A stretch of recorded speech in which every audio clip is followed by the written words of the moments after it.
Buenas tardes, soy Arani Montes de Oca, estudiante de la Universidad Fermín Toro, y a continuación le voy a hacer un breve resumen sobre los contratos de préstamo, mutuo, depósito y contrato de obras. En cuanto al contrato de préstamo, tenemos que el objeto que tiene por objeto que se trate de que podamos hablar de un contrato o de mutuo. Hablamos de comodato cuando el objeto del préstamo lo constituye cosas no consumibles, como una casa, un libro, entre otros. Y estamos en presencia de un mutuo o préstamo de consumo cuando la constituyen cosas consumibles como el trigo, el dinero, entre otros. Entre las características de estos contratos tenemos que son reales, ya que se perfeccionan con la entrega de la cosa, son unilaterales porque generan obligaciones para una de las partes. Es principal, ya que no depende de otro contrato para su existencia y validez, tiene fines y vida propia.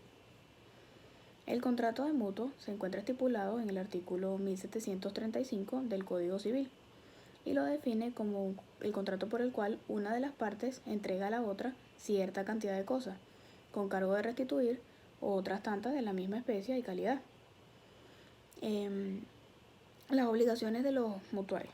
Entre las obligaciones tenemos la obligación de restituir, en donde el mutuario debe restituir cosas en la misma cantidad y de la misma especie, y también la calidad de las que recibió, independientemente de que el valor de dichas cosas haya aumentado o disminuido entre el día de la entrega y el día en el que debe efectuarse la restitución.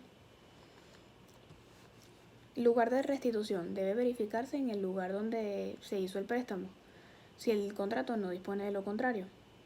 Y el momento de la restitución, en primer lugar, que en caso de que las partes hayan señalado un término para la restitución, la misma debe efectuarse al vencimiento de dicho término. Y en segundo lugar, que en caso de que las partes no hayan señalado un término para la restitución, la misma debe efectuarse en el plazo de que termine según la circunstancia, el tribunal según la circunstancia. La obligación del mutante. Desde el momento de la celebración del contrato, no surge ninguna obligación para el mutuario, sino que en el transcurso del contrato pueden surgir obligaciones para el mutante y por eso la doctrina señala que pasa de ser contrato unilateral a contrato bilateral, en donde se señala lo que son que el mutante no puede pedir antes de que se concluya el término de la restitución de las cosas que dio en el préstamo y tiene la misma responsabilidad que el comodante. Esto es en caso de que los vicios de la cosa. Por otra parte tenemos el depósito, que según el Código Civil venezolano lo define como cuando una persona recibe una cosa ajena como obligación de guardarla y restituirla. Entre sus clasificaciones, de acuerdo al Código Civil, se divide en depósito necesario, que es aquel que hace una persona premiada por un accidente previsto como ruina, incendio, saqueo, y depósito voluntario cuando se efectúa por el espontáneo consentimiento.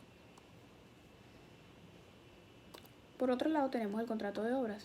En cuanto al contrato de obras, en el artículo 1630 del Código Civil se define como el contrato es aquel mediante el cual una parte se compromete a disputar un determinado trabajo bajo su dirección mediante un precio que la otra se obligue para satisfacerle.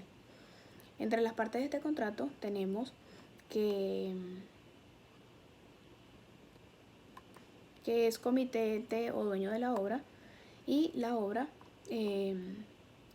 se denomina contratista o operario.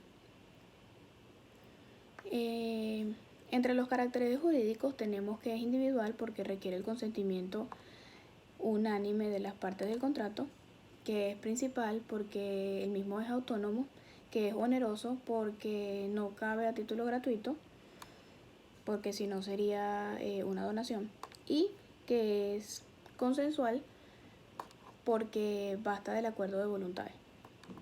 Esta ha sido toda la exposición. Gracias.